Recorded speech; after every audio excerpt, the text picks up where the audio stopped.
at that point, how do you know when to scale, when you have the ability to scale more quickly? Well, we've tried to be able to scale quickly since day one, but in everything that we do internally from the corporate support team, we look at every process and we ask the question: is this scalable? So as we are focused on supporting and even providing the level of personal contact, there's all right, we're able to do this now, but we've got to find ways to scale this. Training is a good example. When you're first training and you're starting out, you're training one franchisee at a time.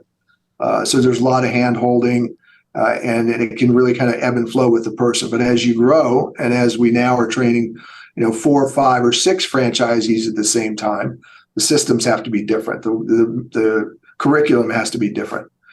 So you find ways to scale and stay ahead of the curve. But that's the important advantage too, with being involved with other brands who are at different stage of evolution. So Pool Scouts may have been through a learning curve. British Swim School has definitely been through a learning curve and an expansion curve that we can learn from. So that helps from the brand perspective. From the franchisee, at the franchisee level, everything we do is data driven. We are an analytical company. We measure everything. So everything is mapped out in terms of when a franchisee is going to hit certain milestones and trigger points that will require the next team, a larger facility or a facility to begin with, because we let our franchisees start operating from their home if their home and their homeowners association will support it. Mm-hmm. But at some point, you're going to need space for vehicle parking. You're going to have more employees than you're going to want to have traipsing up and down your front yard every day. So, there are time trigger points where it's time to move to the next level. How many teams do franchisees generally have of cleaning crews that they end up, obviously outgrowing their home into an office? You get more than 2 crews, you're going to start outgrowing your home. 2 crews, two people to a crew. So when they're driving their vehicles to your home, they're parking 4 vehicles in front of your home. If you live in a neighborhood, you get past that, and you're going to start getting complaints. You're also parking branded vehicles. All of our vehicles are purchased by the franchisee. They're wrapped with branded colors. They're rolling billboards. They're attractive, but they're commercial vehicles parked in your neighborhood. So some HOAs will not allow that, out of the gate.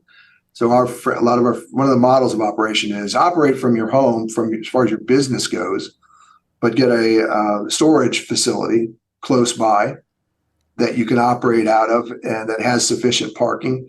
So we have our Tampa Bay franchisee right now is running 4 teams.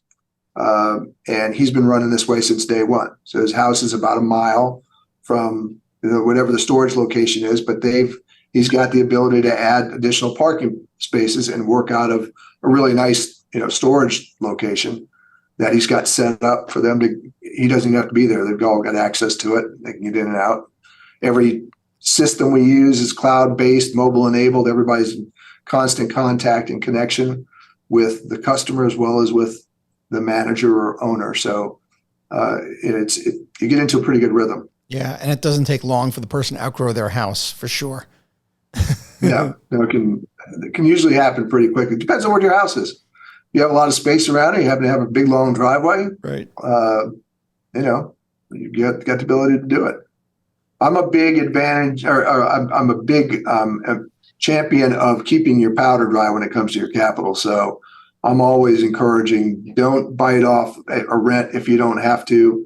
You can always go that way, but once you lock into a 2 or 3 month lease agreement, you're saddled with that. So grow into your business. Mm-hmm. We used to start our franchisees with 2 vehicles and 2 routes out of the gate. We've learned that it's better to start much more methodically with 1 team, 1 vehicle, build that route out.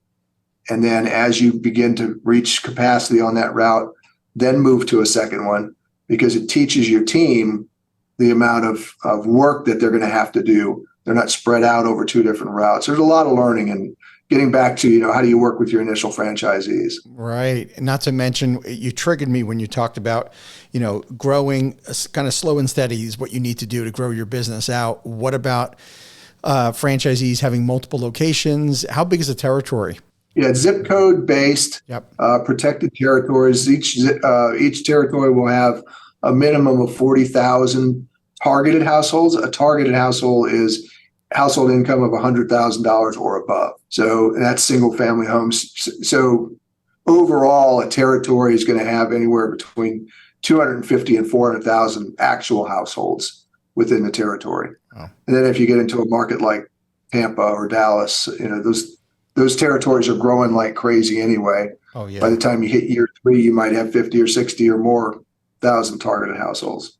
So we'll allow a franchisee to purchase multiple territories, but we're going to require that you market it deeply into your first territory before you expand into your second territory. I think that's and really great. all expanding really means for us, because you're generally not opening up a second facility. You usually locate your facility in a central location, but you're going to pick up additional marketing expense, and as you grow additional teams. So you just want to make sure that you monetize the area where you're operating as best you can before you start stretching yourself. Have you guys thought about how big is big for Home Clean Heroes? How many potential franchise locations do you think there are in the U.S. that meet that criteria? It's the big spot on the wall is 100 right now. I think that's probably about 3 years away for us, 3 or 4 years away. We keep, the same pace that we have this year. And with the quality of franchisees that we're seeing, I think this is as much, a part of just being at it for a while as we have now. We've built a pretty good reputation among the consultant networks. So we're seeing some very highly qualified candidates. That in turn then attracts more qualified candidates. Yeah, we're seeing another boom here in franchising that we had not seen, pre-COVID. It seems like we're back to where we were in those 2005, 2006, 2007 levels in franchising, where there's a lot of excitement and intrigue, and no question about it. Buzz Franchise Brands is a great example that the brands themselves, the companies behind them, are so much more sophisticated than they were back then as well. Because at the end of the day, what I was hearing from you is that, yes, you're in the cleaning business, but you're really a technology data-driven company and using cleaning as the vehicle for your business, right? Absolutely. Yep. Yeah, our franchisees want to build wealth. Right. So a cleaning business just happens to be a good vehicle to be able to do that with. Joe, I think too many people get caught up in the concept itself, that it has to be this sexy thing that they're doing. At the end of the day, no matter what business you're running, it's all about operations, management, marketing, finance, accounting, technology. Those are the things that we're doing. Right. And then we just have the vehicle that we use. And in your case, you have a service that is needed, and you have a mission that's on top of that. That's just really a beautiful give back. What about, your franchisees that have been doing this for a while, have they been looking at purchasing other Buzz franchise brands as well? Do you have any crossover? We don't, between Home Clean Heroes and either of the other brands. We do have some Pool Scouts and British Swim School cross ownership. And we do have several who have come through the ranks who, sort of in line. They want to get 2 or 3 years into their existing business because you can start too fast, right? So we want to make sure that a franchisee is stable, profitable, and comfortable with the business that they have before they extend into that next business. But it's definitely on the table.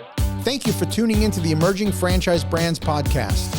For additional insights, guest applications, and to stay connected, visit us at efbpodcast.com.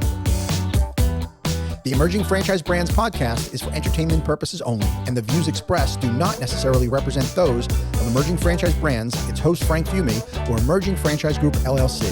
Any discussed franchise or investment opportunity requires thorough investigation, obtaining proper disclosure documents, and expert consultation before making any investment decisions. The podcast and its host do not offer professional advice or endorsements, and they hold no responsibility for actions, representations, accuracy, or consequential damages related to the podcast content.